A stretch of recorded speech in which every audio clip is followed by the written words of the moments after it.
la última clase conmigo antes del parcial. Vamos a hablar de la obligación de saneamiento, de las garantías de evicción y vicios reivindicatorios. Si alguno tiene alguna duda de lo que fuimos viendo hasta ahora, insisto en que no duden en mandar mail, consultar en el grupo de WhatsApp y utilizar esas herramientas. Probablemente a medida que uno va estudiando con más presión y más intensidad, cuando se aproxima la fecha del parcial, vuelven a surgir algunas preguntas y dudas, así que completamente a disposición para ayudar en lo que necesiten desde ese aspecto. El tema que vamos a ver hoy está previsto en el código a partir del artículo 1033 en adelante, va del artículo 1033 al 1058, y cuando ustedes estudien este tema van a ver que los propios artículos les van a ser muy claros y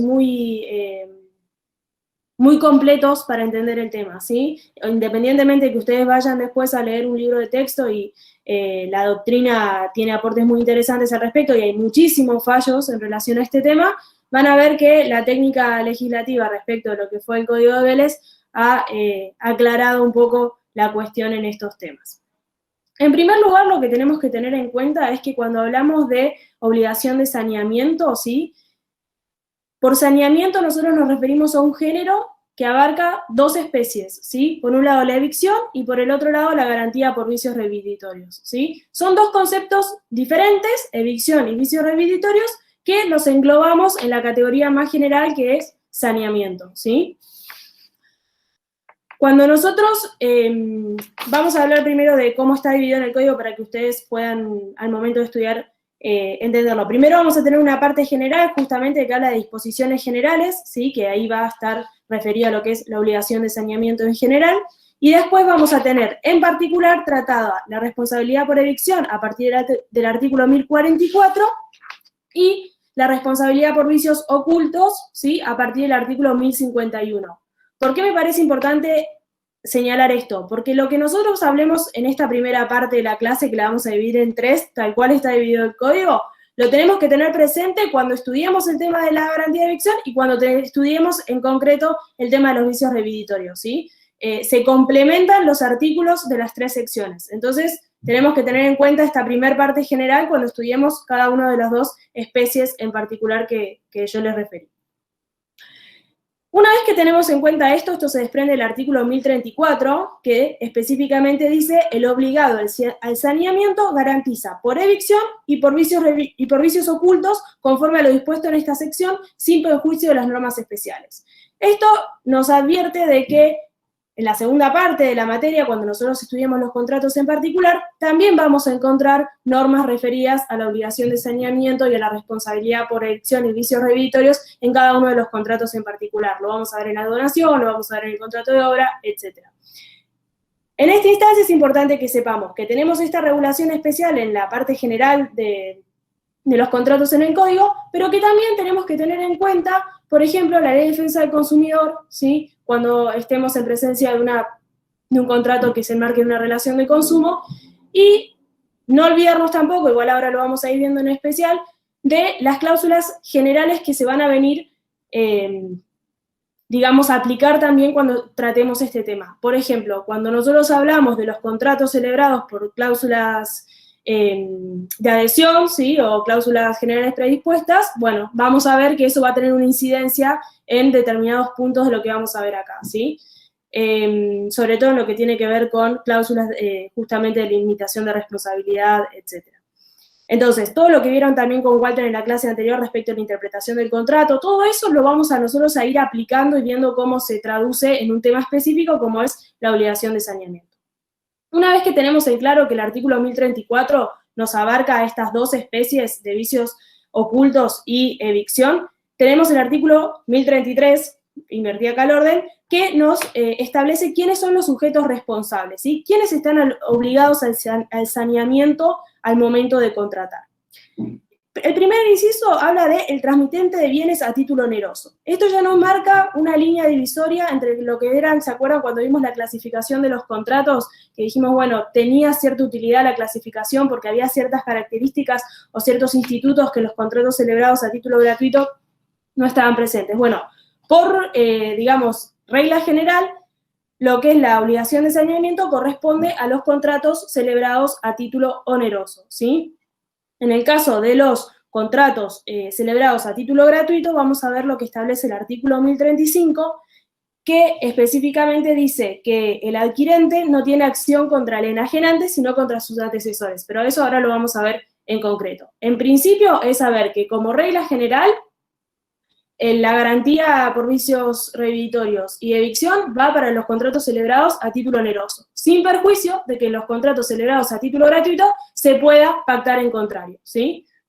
Acá tenemos la regla general y la posibilidad de que por la libre autonomía de la voluntad eso se modifique. Y después hay ciertos supuestos, por ejemplo en la donación, donde el propio código, si bien nosotros sabemos que la donación es un contrato gratuito, hay ciertos supuestos que los van a encontrar en el artículo 1555 a 58, donde también se prevé que en ese caso se responda por esta obligación de saneamiento. Pero bueno, la regla es el transmitente de bienes a título oneroso. El inciso B dice quien ha dividido bienes con otros, ¿sí? Entonces nos está reconociendo la obligación de saneamiento entre los condóminos, ¿sí? O, por ejemplo, en una partición hereditaria, ¿sí? Cada uno de los comuneros va a responder por esta garantía respecto a el resto de los sujetos en esa relación.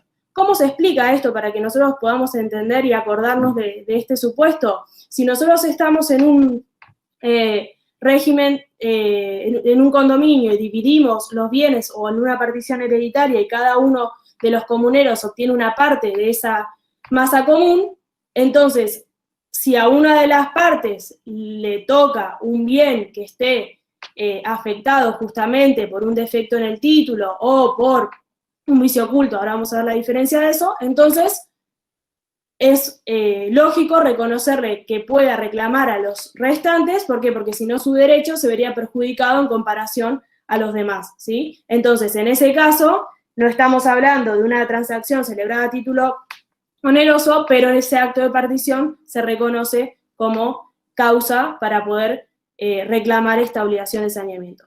Y el tercer inciso, que es el inciso C, les habla de los respectivos antecesores si han efectuado la correspondiente transferencia a título oneroso. Entonces, este tercer inciso lo que nos remarca es que si nosotros tenemos, vamos a poner un ejemplo que es el que pone Borda bien sencillo, dice, si A le vende a B y B le transfiere a C, C puede ir contra B y puede ir contra A, ¿sí? ¿Por qué? Porque son todos los antecesores en lo que es la adquisición de ese derecho.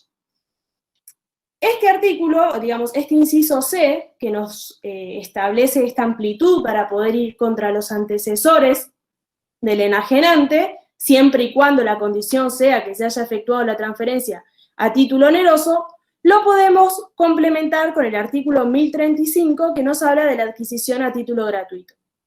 La adquisición a título gratuito, lo que nos va a marcar es que quien adquirió el bien o el derecho por título gratuito, si bien no va a poder reclamarle esta obligación de saneamiento al enajenante, porque lo hizo justamente, transfirió a título gratuito, sí va a poder ir contra los antecesores en esa cadena de transmisión que hayan celebrado el negocio a título oneroso, ¿sí? Entonces, si volvemos al ejemplo que estábamos hablando recién y tenemos que A le vende a B y B, por ejemplo, le dona a C, C no va a poder ir contra B porque hubo una donación, ¿sí? Pero va a poder ir tranquilamente contra A porque el vínculo entre A y B fue celebrado a título oneroso, ¿sí? ¿Hasta acá se entendió? Por favor, me interrumpen si hay algo que no se entiende o quieren que vuelva a decir. Algo que me parece importante que pasé por alto es, bueno, ¿qué entendemos por evicción y qué entendemos por vicio reviditorio, no? O sea, son dos conceptos, como dijimos, distintos, que los englobamos dentro de lo que es la garantía de saneamiento. La evicción apunta a garantizar la existencia y legitimidad del título.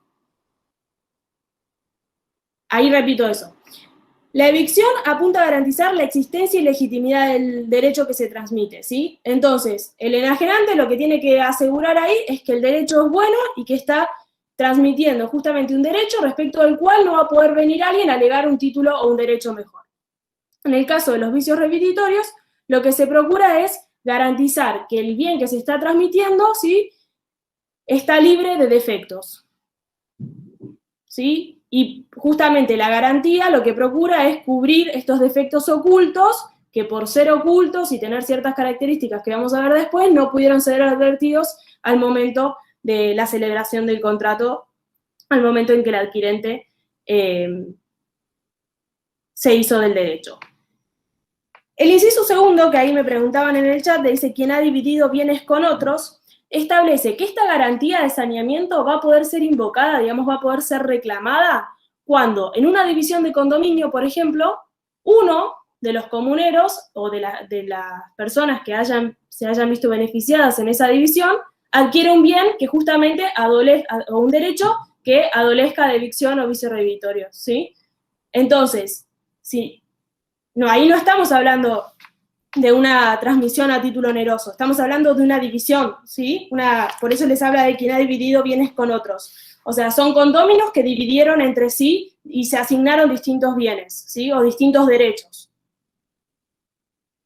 Es lógico reconocer que cada una de esas personas, en caso de que su derecho se encuentre afectado por evicción o que el bien recibido tenga un vicio oculto, puede reclamarle a los restantes. ¿Por qué? Porque si no, esa división que se hizo teniendo en cuenta cierto equilibrio en las prestaciones, se va a ver desdibujado ese equilibrio y esa distribución, porque el derecho que se le asignó a esa persona justamente adolece de un vicio que debería ser subsanado, ¿sí?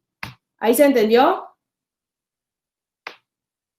Los ejemplos que van a encontrar en los libros es el de la división de condominio, el de la partición hereditaria, ¿sí? Cuando se dividen bienes y son adjudicados. La idea es poder tener en cuenta que la obligación de saneamiento no se agota en los casos donde haya una transmisión a título oneroso, donde es la regla, como habíamos dicho, pero tener en cuenta estos otros dos supuestos. El caso de quienes hayan dividido bienes con otros y siempre tener en cuenta el tema de los respectivos antecesores en esta idea de contemplar toda la cadena en la transmisión entre el adquirente y el enajenante y el adquirente del derecho, ¿sí? El artículo 1036 lo que va a hablar de la disponibilidad, ¿sí? Esto, en primer lugar, lo que es importante saber es que la responsabilidad por saneamiento, ¿sí?, va a existir independientemente de que las partes ya hayan acordado o no sobre este punto, ¿sí? Como un elemento natural de los contratos, va a estar presente independientemente de que las partes se hayan o no expedido en relación a este aspecto. Y en este sentido, las partes van a poder ampliar, limitar o suprimir el alcance de la garantía, ¿sí? Y eso es lo que vamos a tener en los artículos 1037 y 1038.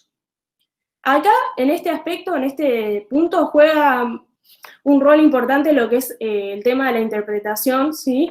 Y tener siempre presente si vamos a estar frente a un contrato paritario, frente a un contrato celebrado por adhesión o con cláusulas generales predispuestas, o si vamos a estar enmarcados dentro de lo que es un contrato de consumo, ¿sí? Porque, digamos, donde nos situemos nosotros para interpretar ese contrato nos va a marcar una diferencia respecto de si podemos o no admitir cláusulas limitativas de responsabilidad, qué sentido le tenemos que dar a esa cláusula o la manera en la que tengamos que interpretar, digamos. Eso el código lo presupone de que nosotros, cuando estamos frente al contrato, ya nos encasillamos, digamos, en alguna de estas tres posibilidades. Como les decía, el artículo 1036 les establece la responsabilidad por saneamiento existe aunque no haya sido estipulada por las partes, estas pueden aumentarla, disminuirla o suprimirla sin perjuicio del artículo siguiente. Dice, las cláusulas de supresión y disminución de la responsabilidad por saneamiento son de interpretación restrictiva, ¿sí? Cuando hablamos de interpretación restrictiva, también tenemos que tener en cuenta lo que establece el artículo 1068 en cuanto a que hay que estar en la literalidad justamente de esa cláusula y tener en cuenta siempre de que si uno está ampliando la garantía, eso no hay problema. ¿Por qué? Porque al adquirente le estamos dando mayores derechos para reclamar por ese título que ha adquirido o ese bien, ¿sí?, que le ha sido transmitido. Pero en el caso de que lo estemos limitando, justamente tiene que ser de interpretación restrictiva porque estamos quitándole herramientas para luego reclamar por un derecho que puede estar afectado en cuanto a lo que es su existencia o legitimidad, o en un bien que puede tener defectos o vicios ocultos que no han sido advertidos al momento de la contratación. Por eso es importante este principio, el artículo 1037, que establece que todas las cláusulas de supresión o disminución tienen que ser interpretadas en forma restrictiva. También es importante ver que el propio artículo nos permite que se pueda pactar que se elimine la cláusula, ¿sí? Porque habla de supresión, no solo de disminución.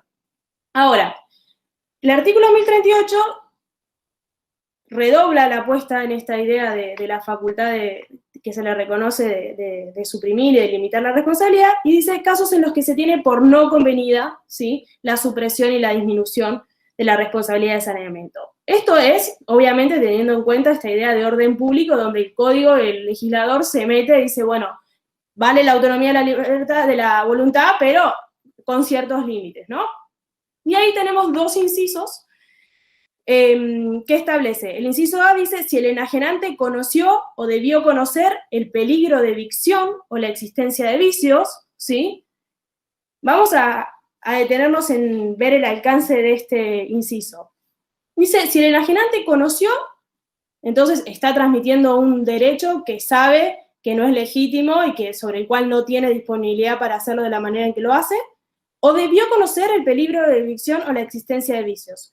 Ahora, entonces, si dice debió conocer es, aunque no lo conozca, ¿sí?, no puede invocar su falta de diligencia, tiene que justamente responder. Y en el caso de que el enajenante lo conociera o debiera conocerlo, si se pacta la cláusula de supresión de responsabilidad, se va a tener por no convenida. Y luego el inciso B, que les habla de si el enajenante actúa profesionalmente en la actividad a la que corresponda a la enajenación, a menos que el adquirente también se desempeñe profesionalmente en esa actividad. Acá entra en juego lo que está en el artículo 1725 respecto a cómo uno tiene que tener en cuenta la debida diligencia de la parte según la profesionalidad, ¿sí?, que desarrolle en el marco de sus negocios. Si quieren, el 1725 es un artículo que siempre es importante tenerlo presente. Si quieren lo podemos leer para que ustedes lo puedan marcar en el código. Es un artículo que en la segunda parte también, y habla de la valoración de la conducta, ¿no? Entonces dice, cuando mayor sea el deber de obrar con prudencia y pleno conocimiento de las cosas, mayor es la diligencia exigible a la gente y la valoración de la previsibilidad de sus consecuencias. Entonces, esto es efectivamente, acá tenemos que también tener en cuenta que la profesionalidad, por ejemplo, muchas veces nos va a marcar la existencia de una relación de consumo, ¿no? Porque si justamente al proveedor lo vamos a tener como una persona que se dedica profesionalmente al desarrollo de esa actividad, bueno, rápidamente vamos a poder encuadrar la actitud de este proveedor como enajenante que actúa profesionalmente en la actividad. Y en ese caso, obviamente, vamos a tener en cuenta los dispuestos en el artículo 988, en el 1117, respecto de las cláusulas abusivas, ¿sí? Ahí no sé qué me están preguntando. Ahora estamos en el artículo 1038. Y yo acabo de referenciar el artículo 1725 para entender cuando el artículo dice quien actúa profesionalmente, cómo tenemos que valorar esa profesionalidad, y después les referí el 1062 respecto a la interpretación literal, ¿sí?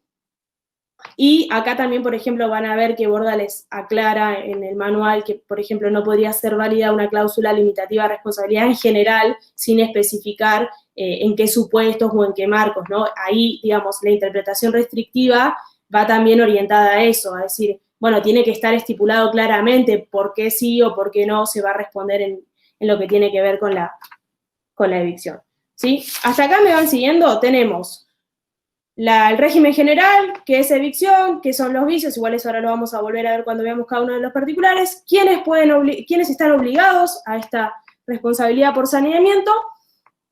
En principio rige la autonomía de la voluntad, salvo con estas cuestiones de que se meten en el artículo 1038 y nos dice, en estos casos se va a tener por no convenida, ¿sí? Ahora, el acreedor de esta obligación de saneamiento, ¿no?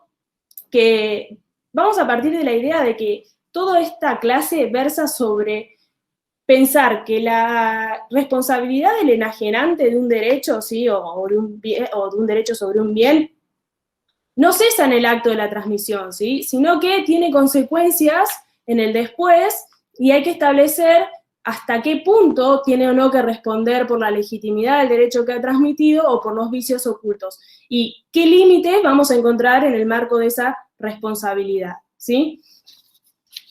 El artículo 1039 les establece qué posibilidades, digamos, qué acciones tiene el acreedor de esta obligación de saneamiento. Y nos marca tres opciones o tres incisos. Primero, puede reclamar el saneamiento del título o la subsanación de los vicios, ¿sí?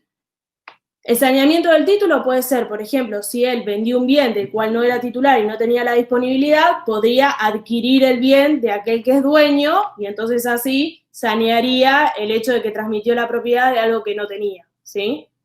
Y la subsanación de los vicios, si es un vicio material, por ejemplo, vendió una casa que tiene un problema de humedad en el techo, bueno, y este problema no fue advertido oportunamente porque encuadraba dentro de lo que son todas las características del vicio oculto que vamos a ver, bueno, puede subsanar el vicio.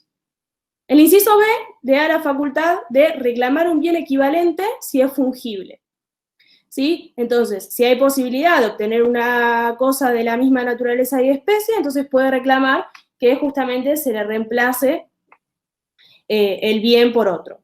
Y en el inciso C tenemos la opción de declarar la resolución del contrato con dos excepciones, que son las del artículo 1050 y 1057. El artículo 1050, lo vamos a ver después, tiene que ver con cómo la prescripción sanea el título, digamos, una vez que transcurre el plazo de prescripción, el vicio del que podía adolecer ese derecho ya quedó subsanado, entonces se pierde la posibilidad de declarar la resolución del contrato, y en el caso de 1057, que tiene que ver justamente con la existencia de un vicio subsanable que amerita justamente la subsanación del defecto y no la resolución del contrato. Esto tiene que ver con algo que les dijo Walter el otro día, de cómo el código siempre intenta velar porque el contrato llegue a su fin y se termine por complementar, y no que un vicio subsanable o una cuestión que sea un defecto que tiene una solución acarree necesariamente la resolución, ¿sí? El propio artículo nos va a ir a diferenciar entre vicios subsanables y no subsanables, ahora lo vamos a ver. Además de esta 1039, que nos establece qué puede hacer frente a la obligación de saneamiento, digamos, qué es lo que puede reclamar, el artículo 1040 nos añade lo que es la responsabilidad por daños, ¿sí? Entonces dice que la obligación de saneamiento, además de reclamar esto que habíamos visto recién, que era el saneamiento del título o la subsanación del vicio, pedir que se reemplace por otro bien si es fungible, o resolver, puede añadir, ¿sí?, la acción por el resarcimiento de daños. Y van a ver que el artículo 1040 establece ciertas excepciones que serían casos en los cuales no se puede reclamar los daños, ¿sí? Ahora, es importante acá distinguir, una cosa es lo que establece el artículo 1039 en cuanto a lo que es la responsabilidad de saneamiento, y otra es la que establece el 1040, que habla de la responsabilidad por daños. Si ustedes van a estudiar del libro de Borda, van a ver que él hace una crítica respecto a la técnica legislativa de este artículo, y él establece que, salvo el inciso B, las excepciones que se prevén para lo que es la responsabilidad por daños, no habría motivo para no contemplarlas en lo que es la responsabilidad por saneamiento. Lo cierto es que el código no distingue, entonces es una aclaración para el momento en que lo vayan a leer. El artículo 1040 lo que establece es que el acreedor puede pedir la reparación de daños, salvo 4 supuestos. El primero es si el adquirente conoció o pudo conocer el peligro de la evicción o la existencia de vicios. Entonces, si el adquirente de ese bien o de ese derecho no fue lo suficientemente diligente, ¿sí?, como para advertir esta condición, entonces no va a poder reclamar los daños, ¿sí? Estamos hablando en este artículo de los daños.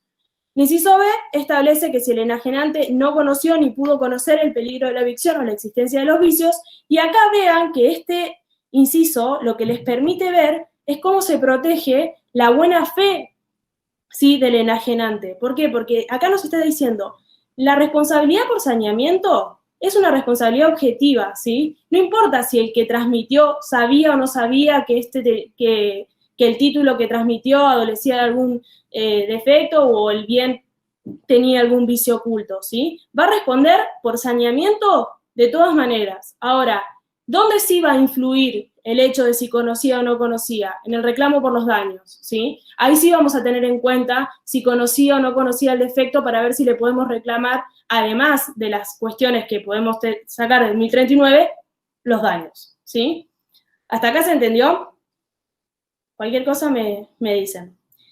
Y después tenemos dos supuestos más, que estos son quizás más sencillos de entender, que es si la transmisión fue hecha a riesgo del adquirente, ¿sí? Obviamente, si el adquirente asumió el riesgo para sí, entonces no va a poder luego reclamar los daños, eso vendría a ser una derivación de la doctrina de los actos propios, y el inciso D habla de la adquisición por subasta judicial o administrativa, ¿sí? Por el régimen especial que tienen, digamos, la adquisición de los bienes por subasta judicial o administrativa, ahí entran a jugar otros supuestos de responsabilidad. Imagínense que ahí el titular se desprende del dominio y es a través del Estado que uno adquiere ese derecho, ¿sí?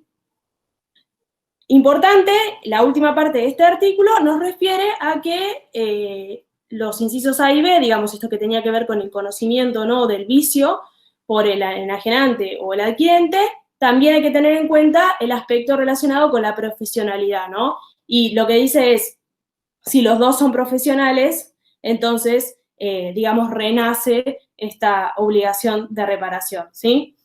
Entonces dice, no puede invocarse por el enajenante que actúa profesionalmente en la actividad a la que corresponde la enajenación, a menos que el adquirente también se desempeñe profesionalmente en esa actividad. Entonces, la excepción no se puede invocar a menos que sean los dos profesionales. Si son los dos profesionales, me voy a poder amparar en la excepción. Si no, tengo que ir al régimen más tuitivo y por eso yo les decía de que es importante siempre tener en cuenta esta idea general de ver en qué tipo de contrato nos situamos. Después tienen un artículo que habla de la pluralidad de bienes y cómo juega esta garantía cuando son varios bienes los que se transmiten o varios derechos, y acá el ejemplo típico es poder ver si es divisible o indivisible el bien de ese conjunto para ver si la evicción o el vicio va a afectar a todos o a solo uno de ellos. Por ejemplo, tienen el ejemplo del juego de vajillas o el juego de living, donde el vicio o el defecto que afecta a un solo bien va a terminar afectando a todos, entonces la obligación comprende a todos, y en el caso de que se pueda dividir, si fueron enajenados individualmente, aunque sea con un solo precio, entonces la obligación también va a poder ser divisible y podremos ejercitar todas estas acciones y opciones respecto de solo uno de ellos, ¿sí? Borda les pone el ejemplo, una cosa es comprar un living de comedor, donde si a mí hay un mueble de todo ese conjunto que tiene un defecto, entonces ya no me sirve el conjunto en general, entonces ahí la obligación de saneamiento va a valer por todos. En cambio, otra cosa distinta es si yo compro un cuadro y una mesa, y por más que haya pagado la totalidad, un solo precio por los dos bienes, el vicio de efecto que afecte a uno no necesariamente tiene que trasladarse al otro. Y ahí, como son dos cosas divisibles, puedo hacer jugar la garantía por uno y otro, ¿sí?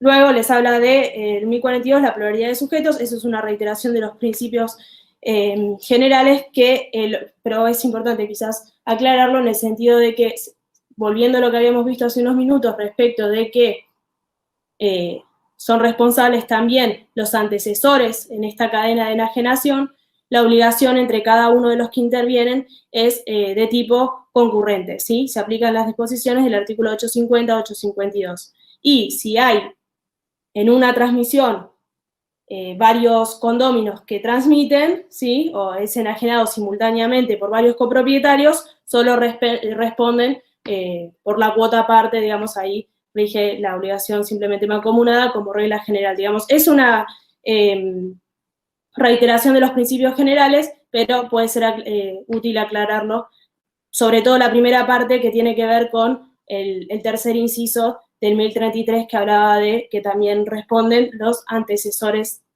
del enajenante, ¿sí? Bueno, hasta acá en esta primera parte. ¿Alguien tiene alguna duda o seguimos?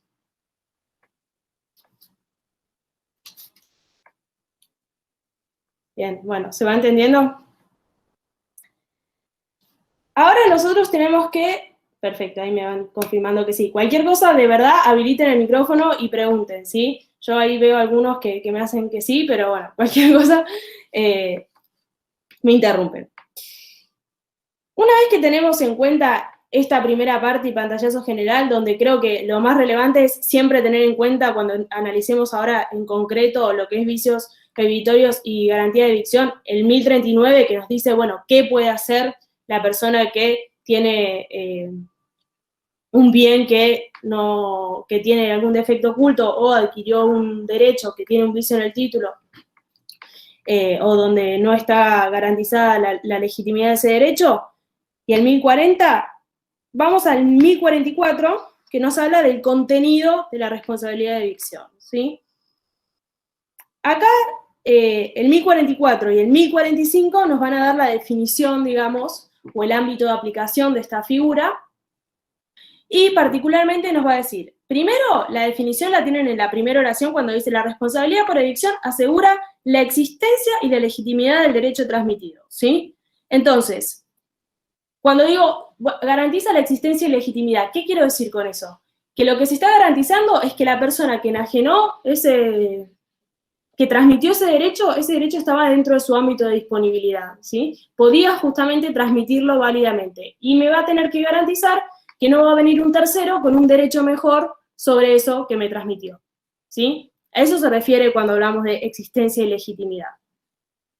Y ahí dice, se extiende a, ¿no? Y nos marca 3 supuestos en los cuales se extiende, justamente se aplica esta garantía, y vamos a ver por el 1045 cuáles quedan afuera. Primero habla de toda turbación de derecho, total o parcial, que recae sobre el bien por causa anterior o contemporánea a la adquisición. Vamos a ver que toda turbación de derecho la tenemos que distinguir de lo que es toda turbación de hecho, ¿sí? La turbación de derecho va a estar configurada por cualquier pretensión, defensa o excepción, ¿sí? Que se establezca, que se interponga o se desarrolle en el marco de un juicio, y que de prosperar esta presentación va a significar que el adquirente pierda su derecho, ¿sí? Parcial o totalmente. Pero la turbación de derecho siempre reconoce una causa jurídica, ¿sí? Distinto a lo que es la turbación de hecho, que ahora vamos a ver en qué medida queda o no alcanzada por esta garantía de evicción, ¿sí? El primer inciso nos está hablando de, entonces, toda turbación de derecho y puede afectar total o parcialmente a lo que me han transmitido, ¿sí? Eso también es importante. Y esto es fundamental por causa anterior o contemporánea a la adquisición, ¿sí? El enajenante va a garantizar hasta el momento que hizo la transmisión.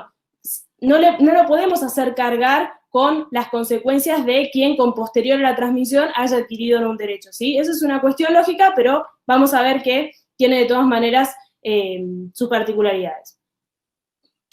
El inciso B dice, los reclamos de terceros fundados en derechos resultantes de la propiedad intelectual e industrial, excepto si el enajenante se ajustó a especificaciones suministradas por el adquirente. Acá la doctrina es crítica de este artículo porque dice, en realidad esto ya estaba comprendido dentro del inciso A, ¿no? Porque cuando dice turbación de derecho total o parcial que recae sobre un bien, ahí tenemos cosas y derechos, y dentro de los derechos pueden ser reales, personales o intelectuales. Entonces, en principio vendría a ser una reiteración de lo que dice el inciso A. Van a ver que reconocen como fuente de este inciso un artículo de la Convención de Viena sobre compraventa de mercaderías, pero bueno, lo cierto es que no modifican nada lo que venimos diciendo hasta ahora. Sí hay una precisión, digamos, que el legislador quiso que quede expresamente consagrada. Y el inciso C nos dice las turbaciones de hecho causadas por el transmitente. Y ojo acá, porque las que sean causadas por el tercero van a quedar separadas, ¿sí?, de lo que es la garantía de evicción, van a quedar por fuera. Entonces tenemos toda turbación de derecho y las de hecho solo las que están producidas por el transmitente. ¿Por qué? Porque el transmitente, digamos, todos nosotros tenemos un derecho, o un deber, perdón, de no interferir, ¿sí?, en el ejercicio legítimo de los derechos de las demás personas, ¿no?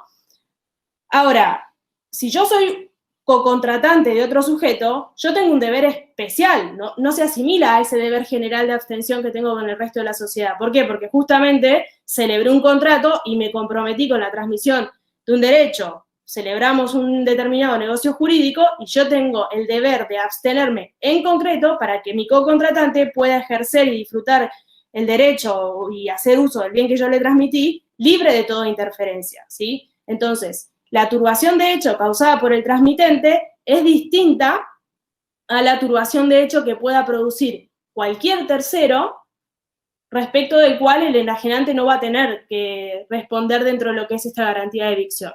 Por eso, dentro de las exclusiones, en el 1045, el inciso A les excluye las turbaciones de hecho causadas por terceros ajenos al transmitente. Imagínense, si una cosa es que me interpongan una acción porque hay una persona con mejor derecho respecto del bien que yo transmití, y otra cosa es, y ahí estaría bien hacer cargar al enajenante con la responsabilidad, porque estamos hablando de la legitimidad del título, y otra cosa es, por ejemplo, que si el adquirente sufrió un robo o le rompieron un vidrio, bueno, ahí ya sería ilógico hacer cargar al enajenante con esa garantía. ¿Por qué? Porque en realidad, contra lo que son las turbaciones de hecho producto de terceros ajenos, el adquirente tiene otras herramientas en el código, como pueden ser las acciones posesorias o en realidad cualquier, digamos, todo lo que tiene que ver con el normal desenvolvimiento de la sociedad, las acciones judiciales y policiales contra estas conductas, ¿sí? Entonces, por eso es importante distinguir turbación de derecho, quedan todas amparadas. Turbación de hecho, solo las que son producto del propio enajenante. Las del tercero quedan excluidas, ¿sí? Y después tenemos dos exclusiones más, que son las turbaciones de derecho provenientes de una disposición legal, ¿sí? Por ejemplo, se establece una servidumbre forzosa, eso no queda amparado dentro de lo que es la garantía de evicción. Y el inciso C dice, si la evicción, digamos, no queda comprendida, la evicción resultante de un derecho de origen anterior a la transferencia y consolidado posteriormente. Sin embargo, el tribunal puede apartarse de esta disposición si hay un desequilibrio económico desproporcionado. Por el inciso A, nosotros dijimos que la causa tenía que ser anterior o contemporánea a la adquisición. ¿Qué es el planteo que nos trae este inciso para que lo podamos entender? Es un derecho que se originó antes, pero que se consolidó después. El ejemplo es la prescripción adquisitiva, ¿sí? Imagínense que uno transfiere un derecho y hay un tercero que está usucapiendo, digamos, sobre ese bien. Si esa prescripción se consolidó después de hecha la transmisión, reconoce una causa anterior, ¿sí? Pero se consolidó después.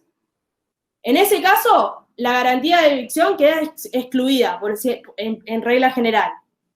Pero ¿por qué el artículo nos establece una excepción? Porque, por ejemplo, ¿qué pasa si se consumó la prescripción adquisitiva de manera concomitante o inmediata a la transmisión? ¿De quién es la culpa ahí de no haber interrumpido el curso de esa prescripción? ¿Del adquirente o del enajenante que no lo pudo advertir? Bueno, esa discrecionalidad el código se la deja abierta al juez para que pueda justamente evaluar en cabeza de quién recae esa mayor o menor responsabilidad y eventualmente ver cómo quedó configurado el equilibrio entre las contraprestaciones entre las partes, ¿sí? Pero lo importante es que si se consolidó después, en principio va a quedar descartada de la garantía de evicción, ¿sí? Eso es lo que establece el 1045, inciso C. Y en los artículos que siguen, que es lo fundamental de la evicción, lo que vamos a tener contemplado es cómo participa en ese juicio, donde imagínense ustedes que le quieren hacer valer este mejor derecho al adquirente, qué participación tiene el enajenante y qué tiene que hacer el adquirente para que justamente estar amparado por esta garantía. Lo primero que tiene que hacer es citar a juicio. O sea, citar en el juicio en el cual él es demandado porque alguien tiene un mejor derecho, tiene que citar al enajenante, ¿sí? Esta es la citación de evicción que ustedes, y yo no sé si ya vieron procesal, pero quizás la están cursando en este momento, lo van a ver. Esto se rige por el régimen de las excepciones, así como una excepción dilatoria. Y citándolo al juicio, el adquirente deja salvo justamente su garantía y el enajenante va a tener que venir a cubrir los gastos y a determinar, digamos, las defensas, a ejercer las defensas que estime que corresponden. Si se pierde el juicio, justamente, entonces el adquirente va a haber perdido su derecho, ¿sí? Y justamente ahí lo que va a poder hacer es poner en marcha lo que eran las acciones que habíamos visto anteriormente. Vamos a ver los artículos para poder entender qué pasa si el enajenante no va, o qué pasa si el adquirente se olvidó de citarlo o lo hizo tardíamente. El principio general lo tiene en el 1046, que dice: si un tercero demanda al adquirente en un proceso del que pueda resultar la evicción de la cosa, el garante citado a juicio debe comparecer en los términos de la ley de procedimiento, y el adquirente puede seguir actuando en el proceso. En realidad, este debe comparecer termina siendo un puede comparecer, porque es el ejercicio de un derecho, tendrá consecuencias si no lo hace.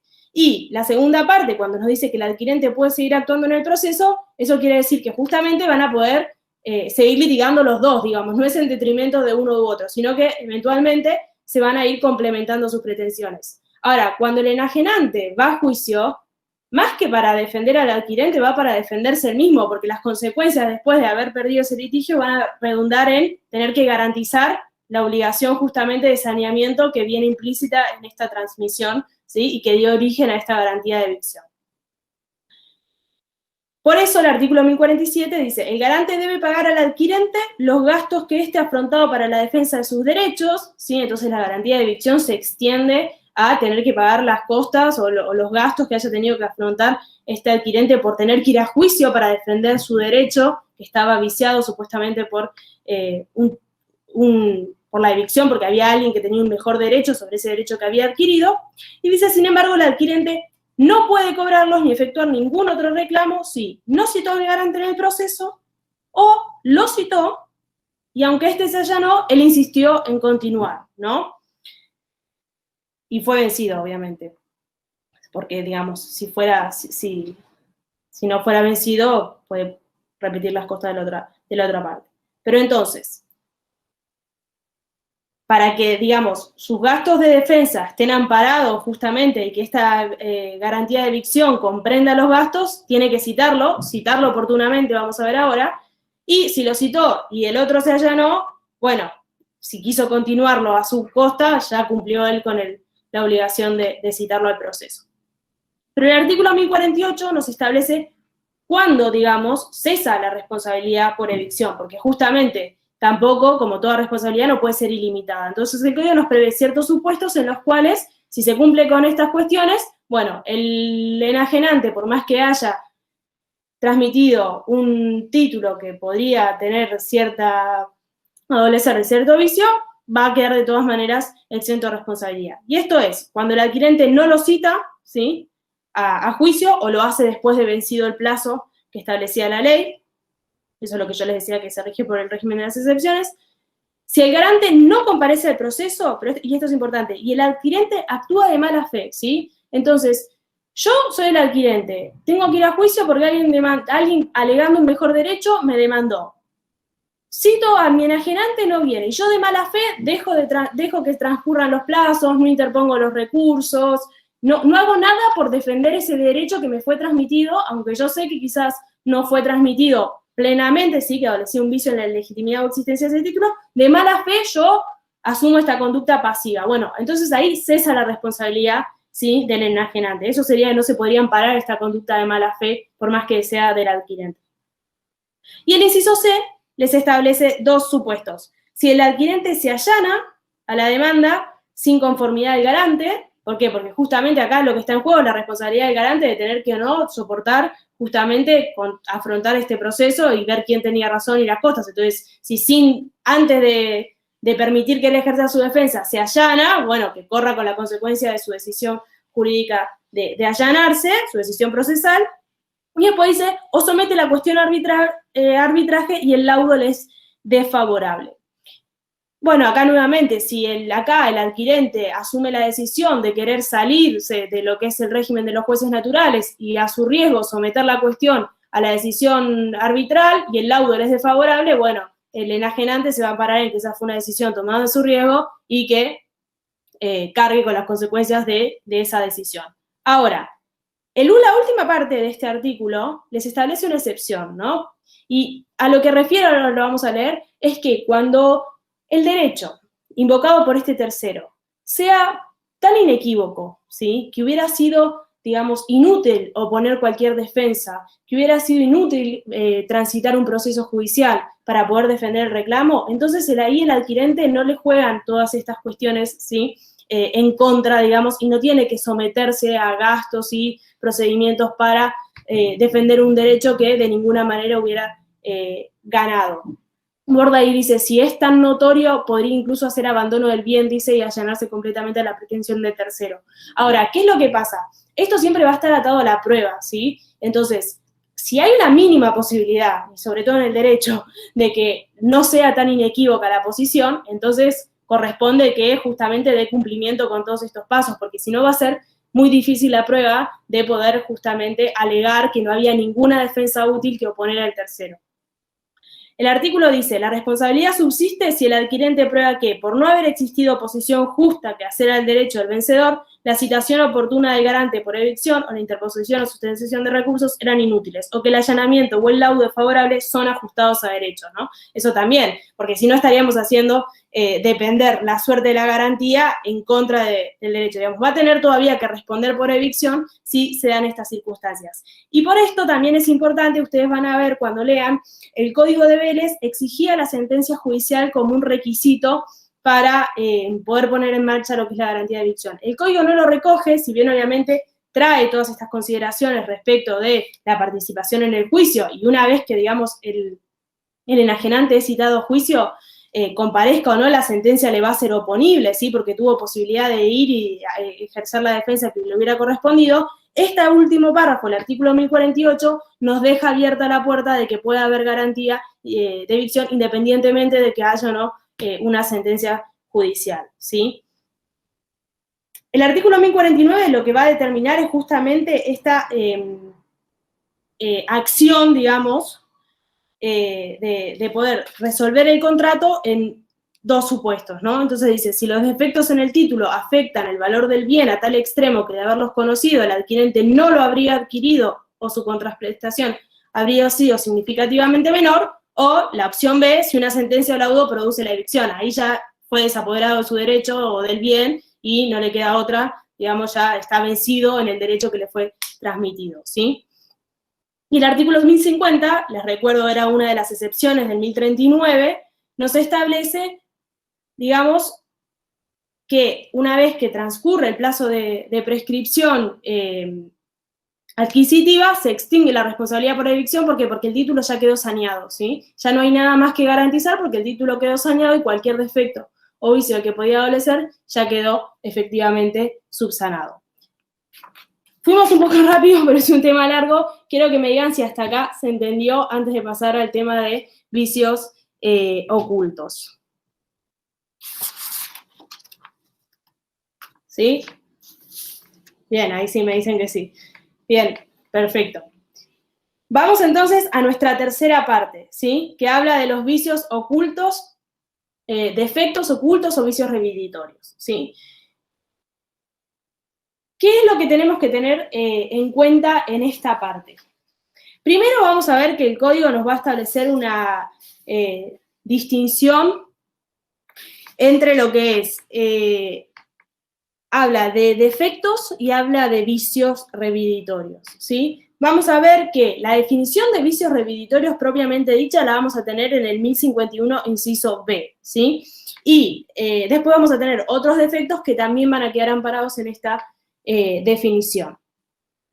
Primero, cuando habla de vicios ocultos, lo que tenemos que tener en cuenta es que estamos hablando de todo defecto, ¿sí? Que no sea ostensible en la materialidad de la cosa. Acá esto va de la mano de los principios clásicos, digamos, de cuando uno contrata, ¿sí? Un bien lo hace porque entiende que tiene determinadas características y determinadas condiciones, ¿sí? Y hay en la misma conformación del consentimiento y de la voluntad, hay una expectativa porque ese bien que uno esté adquiriendo tenga las características y las condiciones y sea útil de acuerdo a lo que nos llevó a nosotros a celebrar ese contrato. Entonces, todo aquello que no se haya podido advertir en el momento de la contratación por ser oculto, ¿sí? Por estar soslayado, por no ser manifiesto, bueno, puede dar lugar a esta responsabilidad por vicios ocultos que vamos a ver en esta parte de la regulación en el código. Van a ver que, de nuevo, la definición la vamos a sacar del artículo 1051 y del 1053, que en conjunto nos van a determinar cuáles de estos vicios quedan o no comprendidos. En principio, lo que nosotros tenemos que saber es que para poder poner en marcha esta responsabilidad por vicios ocultos, el vicio o el defecto tiene que tener 3 características. Tiene que ser oculto, tiene que ser importante, ¿sí? Y tiene que existir al momento de la adquisición. Esas son 3 características importantes. Ahora igual después vamos a leer los artículos que tiene que tener el defecto para poder poner en marcha esta garantía. Acá también me interesa destacarles que esto no se trata, ¿sí?, de esta garantía o esta responsabilidad que estamos viendo, no es un recurso, ¿sí?, contra la mala fe del enajenante que conocía el vicio y lo transmitió igual, porque contra eso vamos a tener las acciones de nulidad y los daños derivados del dolo.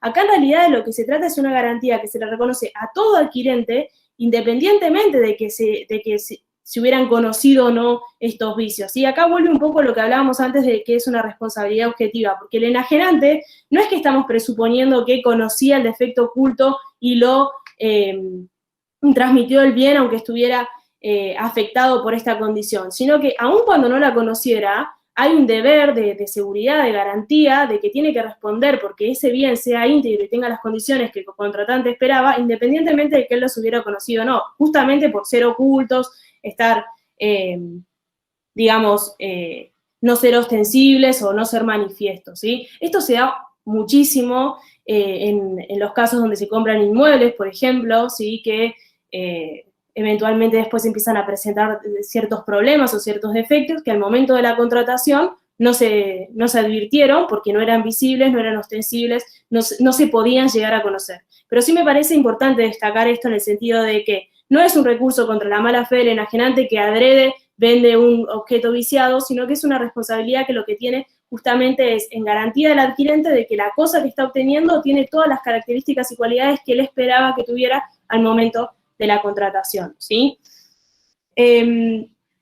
Y para diferenciarlo de la evicción, acá no estamos hablando, ¿sí?, sobre la calidad del derecho que se transmitió, sino sobre un defecto material, ¿sí? Acá la prueba va a estar mucho más asociada a lo que tiene que ver con justamente, no sé, pruebas periciales, pruebas que nos permitan a nosotros identificar si efectivamente el defecto estaba oculto o no, porque vamos a ver que, como yo decía, el defecto tiene que ser oculto, importante y existir al momento, pero si era un defecto que se podía conocer con determinada diligencia, o sea, poniendo de la parte del adquirente determinada diligencia, entonces el principio ya no nos va a permitir invocar esta figura de la responsabilidad por los vicios ocultos, ¿sí?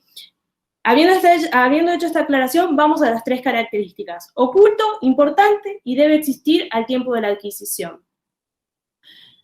Primero, si decimos que los vicios tienen que ser ocultos, los vicios aparentes van a quedar por fuera, ¿sí? Digamos, no van a dar origen a lo que es la responsabilidad del enajenante por esta vía.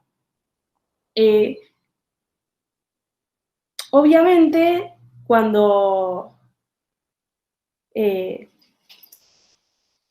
uno contrata y hay ciertos defectos que son notorios, tampoco vamos a poder después invocar esta figura. ¿Por qué? Porque si son elementos que pudieron ser advertidos al momento de la contratación, entonces probablemente las partes lo hayan tenido en cuenta al momento justamente de celebrar el contrato y eso haya impactado en el precio y haya impactado justamente en esta conformación de las prestaciones que entre las partes se van a ir debiendo entre sí para llegar a la justa composición del contrato. Entonces, tiene que ser oculto, ¿sí?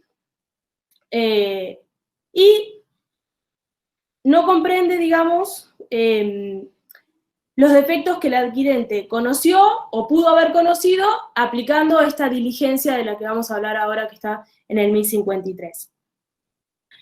¿Cuándo los defectos deben reputarse ocultos, digamos? Sería la primera pregunta que nos nace cuando decimos, bueno, es un defecto oculto, ¿cuándo es oculto? Primero es una cuestión que en última instancia va a quedar sujeta a la libre apreciación judicial, ¿sí? Dice, no son ocultos los que pueden descubrirse mediante un examen atento y cuidadoso de la cosa, ¿sí? Pero basta con el cuidado que pone para sus negocios la persona dirigente. No podríamos nosotros requerir para ver si es un vicio oculto o no que venga un perito cada vez que queremos hacer una transacción, ¿sí? Ahora, vamos a ver que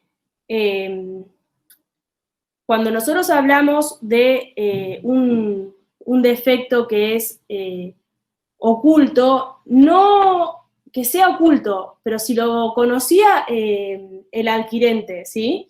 Eso tampoco nos va a dar lugar a la responsabilidad, porque acá va a venir a jugar todo lo que habíamos hablado la primera vez de cómo juega si el adquirente conocía o no conocía el vicio, y las cláusulas también limitativas de responsabilidad que hablamos en la primera parte, ¿sí? Ahora, cuando leamos los artículos les va a quedar más clara esta cuestión.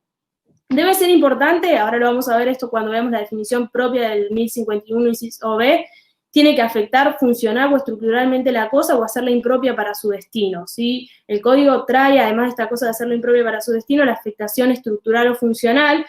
Mucho de la doctrina dice, bueno, acá se abre un gran campo a lo que tiene que ver con el funcionamiento y el desarrollo de la tecnología, ¿no? De hasta dónde podemos nosotros conocer cómo funciona o qué vicios tiene oculto una determinada computadora o determinada maquinaria que antes quizás esta frase de estructural o funcionalmente no estaba en el código, y que sea importante, digamos, siempre tiene que ser relevante, pero la medida de esta relevancia nos va a condicionar en las opciones que tenga el adquirente, ¿sí? Si es un vicio subsanable o no, va a estar seguramente asociado con esta relevancia y nos va a dar opciones diferentes para ver si nosotros podemos resolver el contrato o tenemos que simplemente pedir la subsanación del vicio, ¿sí? Por eso es importante esta calidad de importante. Y después tiene que existir al momento de la adquisición.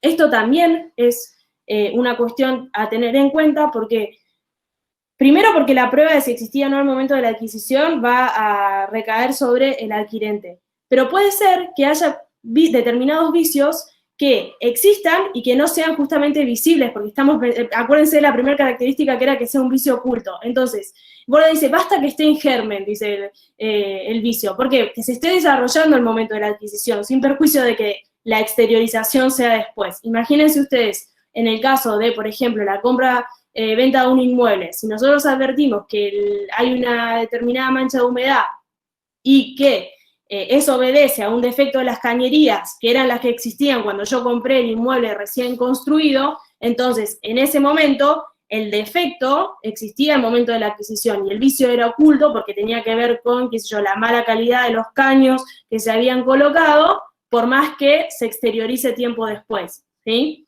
Ahora, diferente es si luego de hacer un examen pericial se advierte que esa mancha de humedad obedece a que la persona, qué sé yo, hizo una obra en la parte de la losa y eso filtró agua. Bueno, si nosotros queremos ir contra la que nos vendió el inmueble antes de esa obra, entonces tenemos que tener en cuenta, por ejemplo, esta cuestión. El vicio tiene que existir al tiempo de la adquisición, sin perjuicio de que muchas veces se manifieste con posterioridad a esta entrega. Eso pasa mucho cuando se compran los departamentos a estrenar y uno lo ve y el departamento está impecable y a medida que lo empieza a usar y se pone en funcionamiento empiezan a saltar un montón de cuestiones y defectos de cañerías que o por una determinada mala calidad del caño pasó determinada cosa. Hay un fallo de la Sala 2 de la Cámara Civil de Mar del Plata que si quieren después se los puedo pasar, que justamente se ponía en discusión esto, ¿no? Era un caso de una persona que había comprado un departamento a estrenar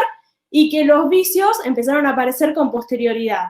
Lo que se tenía que determinar era si obedecían a un error en la construcción, entonces existían al momento de la adquisición, sin perjuicio de que los defectos se hubieran advertido mucho tiempo después, ¿sí? Estas tres características del vicio oculto importante y que tiene que existir al momento de la adquisición, vamos a vincularlo con el artículo 1051 y 1053, ¿sí?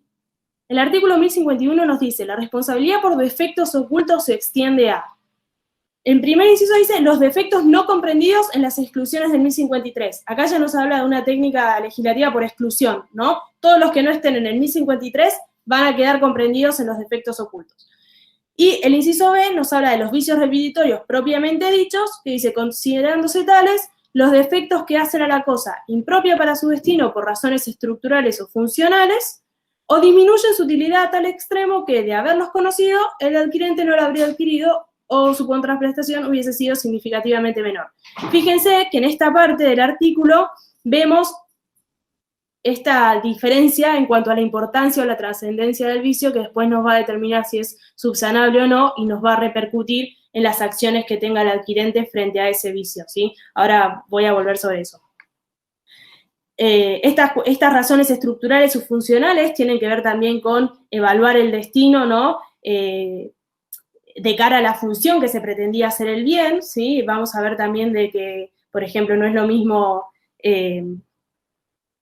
esto va a repercutir también en los plazos que después tengamos. Si compro una máquina, bueno, en la medida que yo la ponga en funcionamiento voy a poder advertir si es o no propia para su función y si el defecto influye o no en esa cuestión.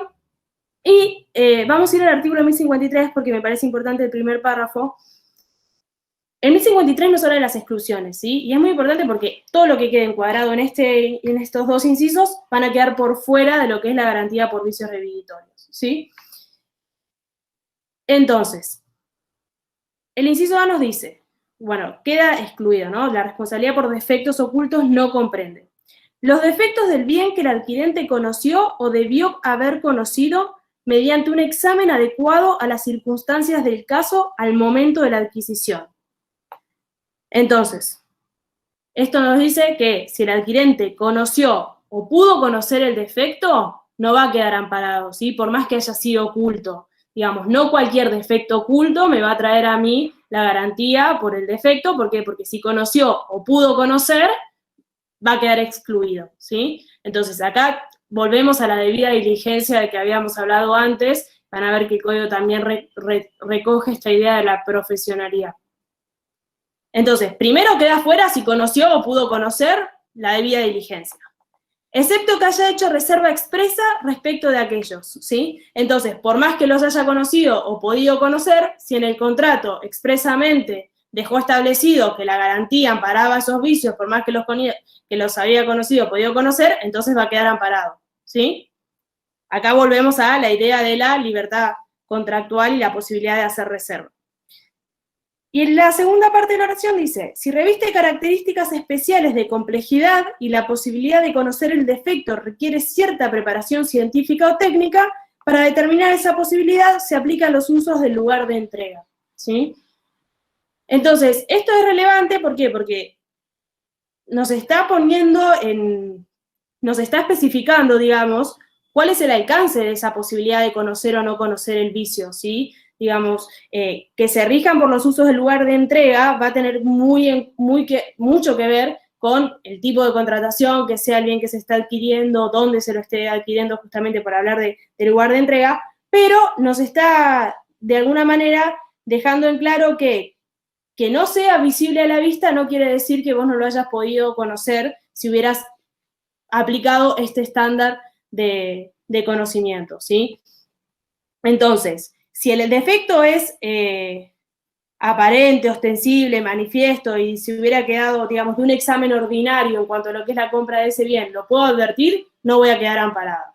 Esa sería la primera forma de excluir este vicio.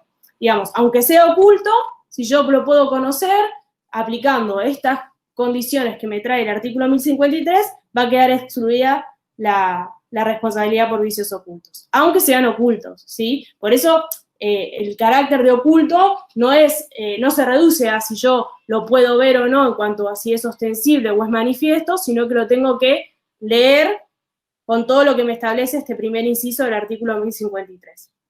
El inciso B nos habla de los defectos del bien que no existían al tiempo de la adquisición. La prueba de su existencia incumbe al adquirente, excepto si el transmitente actúa profesionalmente en la actividad que corresponde a la transmisión. Lo mismo. Acá, los defectos del bien que no existían al tiempo de la adquisición. Claro, por contraposición, solo va a responder con los que existían al momento en que hizo la transmisión, el enajenante transmitió el bien al adquirente.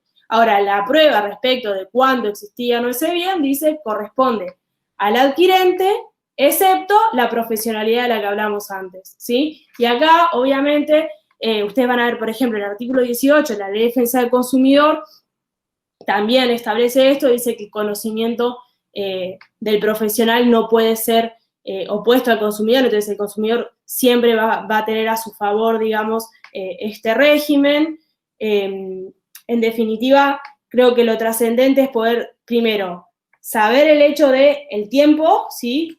Ese aspecto temporal de que el efecto tiene que estar, tiene que existir al momento de la adquisición, y en consecuencia, dejamos afuera los que están ocultos y que el adquirente no pudo conocer mediante un examen diligente, y vamos a ver en el 1052 que podemos ampliar la garantía, ¿sí? ¿Hasta acá me entendieron? La idea es, para definir oculto tenemos que leer el 1051 y el 1053.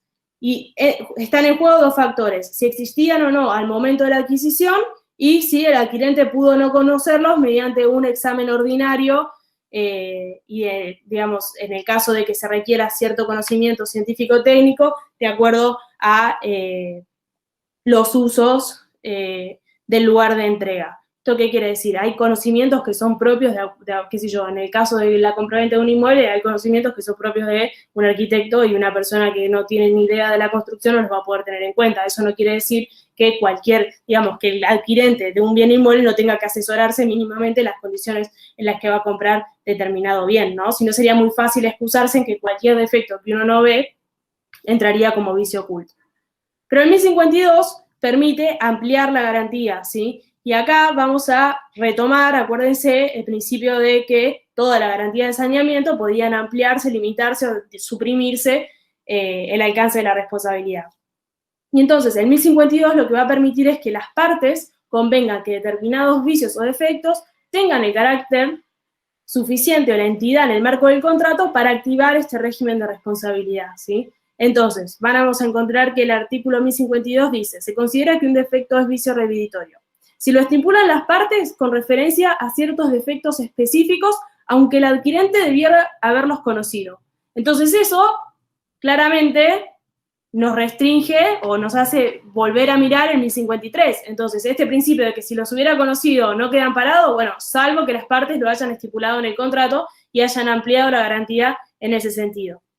El inciso B dice, si el enajenante garantiza la inexistencia de defectos o cierta calidad de la cosa transmitida, aunque el adquirente debiera haber conocido el defecto o la falta de calidad. Entonces, lo mismo, acá si el enajenante me está garantizando determinada calidad o determinadas características, yo me voy a poder amparar en esta cláusula de garantía, de inexistencia de defectos, y hacer jugar la garantía de los vicios ocultos, independientemente de que no queden en la definición que habíamos dado antes. Y el inciso C les habla de la garantía que pueden dar todos los que intervienen en la cadena de fabricación o comercialización. Entonces dice, si el que interviene en la fabricación o comercialización de la cosa otorga garantías especiales, ¿sí? Y ahí el adquirente puede optar entre regirse por esta responsabilidad por los vicios ocultos y las herramientas que nos da el código que ahora vamos a ver, o atenerse al régimen de las garantías según lo que le convenga. Pero la idea es que podamos advertir que en el marco de un contrato, lo que sea oculto o que se defina como vicio reviditorio va a estar dado, en principio, por el 1051 y las excepciones del 1053. Pero, por el 1052, tenemos esta opción de que las mismas partes le atribuyan la calidad de vicio oculto o vicio reviditorio a un defecto que, por las reglas generales, quizás quedaría fuera, ¿sí? Entonces, siempre tenemos que estar a esta cuestión del contrato y la interpretación de esta voluntad de las partes, que además va a estar muy atada a las características o condiciones del bien sobre el cual se esté contratando, ¿no? No es lo mismo contratar sobre las características o los vicios que puede tener una máquina, que una casa, que un edificio, etc. Pero el 1052, en alguna medida, no es más que digamos, cuando nosotros analicemos esta ampliación convencional de garantía, acá no habría problema porque se estaría ampliando, pero es una derivación del 1036 que nos hablaba de la disponibilidad, ¿no? Dentro de lo que era la obligación de saneamiento y la posibilidad que tenían las partes de justamente ampliar la garantía para mayor tutela del adquirente. Hasta acá me van entendiendo. Nos queda dos cosas relacionadas con la caducidad, el ejercicio de la responsabilidad, digamos, qué es lo que tiene que hacer el adquirente de este bien que tiene un vicio, ¿no? Y qué tiempo tiene para ejercer las acciones y qué acciones tiene.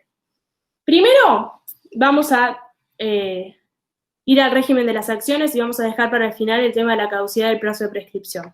El 1056 establece el régimen de las acciones, ¿no? Entonces dice, el acreedor de la garantía dispone del derecho a declarar la resolución del contrato, si se trata de un vicio reviritorio o si medió una ampliación convencional de la garantía, ¿no? Entonces, de nuevo, vamos al contrato. Si tiene las características de vicio reviritorio conforme el 1051 inciso B, o si ampliaron la garantía conforme el 1052 y estamos en este régimen, puede resolver el contrato. Ahora, el 1057, lo tienen que leer, no se olviden del 1057, ¿por qué? Porque les va a quitar esta opción de resolver el contrato si el defecto es subsanable, ¿sí? Por eso hay una distinción en el 1051 entre lo que eran los defectos y los vicios reviritorios que hacen a la cosa impropia para su función, y esta idea de que yo les hablé de la importancia del vicio o el defecto, ¿sí? Y qué intensidad tenga ese vicio o ese defecto de acuerdo a la función o de acuerdo a lo que la intención que se haya tenido en cuenta al momento de contratar. ¿Por qué? Porque el 1057, que acuérdense que era una de las excepciones que establecía el 1039 cuando dijimos puede revocar, excepto 1050 cuando se establece, transcurre el plazo de prescripción adquisitiva de la evicción, o 1057 cuando el defecto sea subsanable, habíamos dicho, dice, el adquirente no tiene derecho a resolver el contrato si el defecto es subsanable. El garante ofrece subsanarlo y él no acepta. Queda salvo la reparación de daños, ¿no? Entonces, bueno, 1040, reparación de daños sigue estando, ahora lo vamos a ver, pero esto nos obliga a nosotros a distinguir, digamos, hacer una especie de cuadro. Si tuviera un pizarrón yo diría, defecto oculto, no subsanable, puede reclamar un bien equivalente, acuérdense que 1039 nos dejaba pedir un bien equivalente si era un bien fungible, o a resolver el contrato, ¿no? Por el vicio reviritorio. Puede ser que el vicio sea tal porque encuadra en la definición del 1051 inciso B, o puede ser que sea tal porque por el 1052 las partes hayan decidido atribuirle la calidad de vicio reviritorio, ¿sí? Obviamente a esto le podemos añadir la acción de daños y perjuicios que nos prevé el artículo 1040, y ahí obviamente van a estar las limitaciones del 1040 que habíamos dicho, ¿no? Siempre y cuando no se haya podido conocer el vicio, no haya sido a riesgo del adquirente la adquisición, no se haya adquirido por subasta, por ejemplo, ¿no? Entonces, no subsanable tenemos, puede reclamar un bien equivalente, o sea, que sea un bien fungible, o resolver el contrato. Vicio reviritorio puede ser por el 1051 inciso B, o porque las partes le atribuyeron esa característica. Ahora, si el defecto oculto sí es subsanable, entonces, en principio, no tiene la facultad de resolver, y lo que tiene que hacer es, digamos, que el garante le ofrezca subsanarlo y él eventualmente, bueno, no aceptarlo, entonces ahí no va a poder resolverlo. Si lo subsana, quedaría el negocio jurídico, digamos, subsanado justamente, y Borda ahí lo que establece con buen criterio es, bueno, si en realidad el garante o el transmitente no ofrece la reparación o la subsanación del vicio, claramente va a poder resolverlo, digamos, renace ahí sí la posibilidad de revocarlo. Obviamente, acá también tenemos la posibilidad de acumular la acción de daños, ¿sí? ¿Qué nos queda en cuanto a el régimen de caducidad y prescripción? Carga sobre el adquirente que advierte el vicio la obligación de denunciarlo dentro de los 60 días en que advirtió el defecto, ¿sí? Eso lo tiene en el artículo 1054. Dentro de los 60 días de que se manifestó este defecto, tiene que denunciar la existencia del vicio. Bueno, después le dice que si se manifiesta gradualmente desde el momento en que pudo ser advertido, no importa. Lo importante ahí es 60 días, ¿sí? Desde que conoció o debió conocer la existencia del defecto. Si no hace esta denuncia, o sea, el incumplimiento de esta carga extingue la responsabilidad, ¿sí?, del enajenante. Entonces, es una carga para mantener vigente, digamos, la garantía, denunciar dentro de los 60 días de conocido el defecto. Ahora, Esto tiene un límite, no es que yo puedo dentro de 10 años, dentro de los 60 días, denunciar el defecto. Hay un plazo de caducidad, que es lo que establece el 1055, que son 3 años para los bienes inmuebles y 6 meses para el caso de los bienes muebles, ¿sí? Entonces, la garantía va a durar ese plazo, digamos, la responsabilidad por los vicios el enajenante tiene la obligación de garantizar justamente estas opciones que habíamos visto, o el adquirente tiene la opción de ejercer estas acciones en esos plazos. Entonces les dice, la responsabilidad por defectos ocultos caduca. Si la cosa es inmueble, cuando transcurren 3 años desde que la recibió, y cuando es mueble, dentro de los 6 meses desde que recibió o puso en funcionamiento la cosa.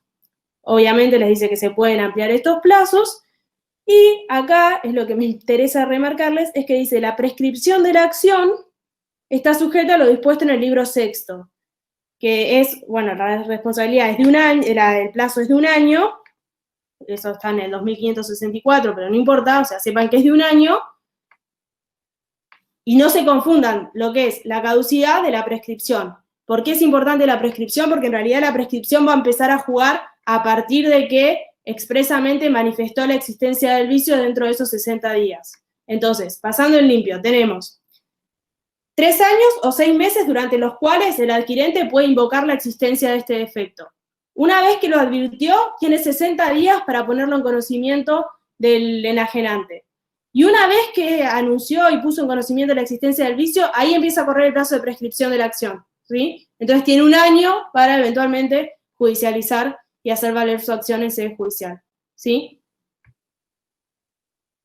El último artículo que nos queda con esto es pérdida o deterioro de la cosa en el 1058, que lo que dice es, ahí repito eso, 1058, si la cosa perece total o parcialmente a causa de sus defectos, el garante soporta su pérdida. ¿Por qué esto es importante? Porque es una excepción al principio general de que las cosas perecen para su dueño. Siempre que las cosas, digamos, si yo soy titular de un bien, la cosa y perece, la que se perjudica soy yo. Acá lo que está haciendo es cargar la responsabilidad de la pérdida por el defecto o vicio oculto al enajenante, ¿sí? Pero es importante que acá advirtamos que va a ser así siempre y cuando la cosa perezca por el vicio oculto. Si perece por caso fortuito, fuerza mayor y se destruye, ahí no va a cargar el enajenante, ¿sí? Es una excepción al principio general de que las cosas perecen para su dueño, pero siempre y cuando tengamos presente esta relación de causalidad, de que es el propio vicio de efecto el que tiene que causar la destrucción de la cosa, ¿sí? Si es por otra causa, por caso fortuito, fuerza mayor, entonces ahí ya no va a regir este principio. O sea, no nos olvidemos que estamos dentro de la responsabilidad por vicios ocultos. Me imagino que eso de que querían repetir tenía que ver con el plazo de caducidad y el plazo de prescripción. Lo que decía es que no se confundan los dos plazos. Una cosa es el plazo de caducidad de 6 meses o 3 años, durante los cuales, digamos, está vigente esta responsabilidad, y una vez que se cumple este plazo, caduca, pero eso es un plazo vigente para que la parte pueda invocar la existencia del vicio que advirtió y que conforme el 1054 tiene 60 días para denunciar la existencia. Recién cuando hace la denuncia del 1054 empieza a regir el año de la prescripción, ¿sí? Digamos, el 1055 les establece un plazo dentro del cual se puede hacer uso de la denuncia que prevé el 1054. Y a partir de que uno hace la denuncia, ahí empieza a correr el plazo de prescripción. El artículo es el 2564, inciso A, el que establece el plazo de un año. Creo que ahí se entendió.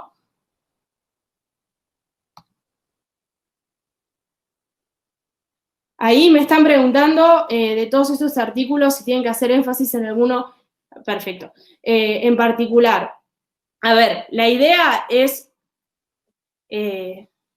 lean todos los artículos, ¿sí? Y adviertan quizás los principios generales estos que habíamos hablado. A mí creo que lo fundamental es poder identificar que hay una parte general de obligación de saneamiento que se aplica a las dos, digamos, a las dos especies específicas, valga la redundancia, de responsabilidad por evicción y vicios ocultos, ¿sí? Y después entender cuándo procede una de otra figura y qué posibilidades hay de que, digamos, qué límites tiene esta responsabilidad. La idea, en definitiva, es poder advertir que cuando uno transmite un derecho o un bien, en garantía tiene, digamos, el código prevé que así cuando no se estipule ninguna condición específica en el marco del contrato, hay una garantía que viene como un elemento natural del contrato y que tiene ciertas características como las que vimos hoy, ¿sí?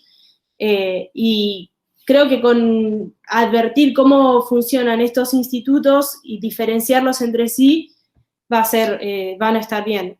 Si alguno tiene una duda, yo quizás fue una clase un poco técnica de ir repasando el articulado del código, pero porque era importante quizás poder distinguir qué es lo que preveía cada uno de los artículos. Yo estoy a disposición si cuando se pongan a estudiar el tema necesitan alguna otra aclaración o hay algo que no se haya entendido. ¿Sí? Así que 60 días corridos, ¿sí? Los plazos si no distingue corridos. Así que, nada, con eso yo me despido. Creo que, no sé si alguien tiene alguna duda, si no, bueno, quedo a disposición por WhatsApp, con los chicos, por el mail.